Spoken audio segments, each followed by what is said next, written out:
এবারের প্রতিযোগী মোহাম্মদ আব্দুল্লাহ পিতা আইনাল হক। আসসালামু আলাইকুম ওয়া রাহমাতুল্লাহি ওয়া বারাকাতুহু। ওয়া আলাইকুম আসসালাম ওয়া রাহমাতুল্লাহি ওয়া বারাকাতুহু। 20 নম্বর হাদিসটি বলো তো তুমি। 20 নম্বর হাদিস শরীফ, লা ইয়াদখুলুল জান্নাতা কাতিউ।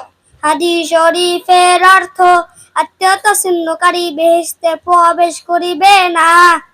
30 নম্বর হাদিসটি বলো। 30 নম্বর হাদিস শরীফ, মাই ইহরামুর রিফকা ইহরামুল খায়রা।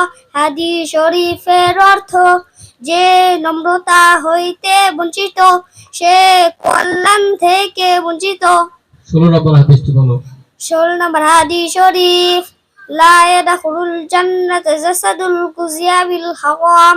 হাদিস শরীফের অর্থ, হারাম ভক্ষণকারীর শরীর বেহেশতে প্রবেশ করিবে না। 26 নম্বর হাদিসটা বলো। 26 নম্বর হাদিস শরীফ, লা তাত্তাখিযুল কুবুর মাসাজিদ। হাদিস শরীফের অর্থ, কবরকে সিজদা করিও না। 5 নম্বর হাদিসটা বলো। 5 নম্বর হাদিস শরীফ, মিফতাহুল জান্নাতিস সালাহ। হাদিস শরীফের অর্থ, নামাজ বেহেশতের চাবি। 30 নম্বর হাদিসটা বলো। কত?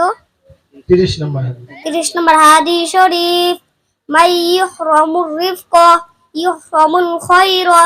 হাদিস শরীফের অর্থ, যে নম্রতা হইতে বঞ্চিত সে কল্যাণ থেকে বঞ্চিত।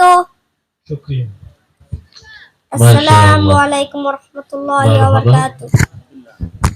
প্রিয় বন্ধুরা, এবারের প্রতিযোগী নিয়ে আসছেন ওয়াফিয়া খানম পিতা ইকবাল হোসেন। আসসালামু আলাইকুম ওয়া রাহমাতুল্লাহি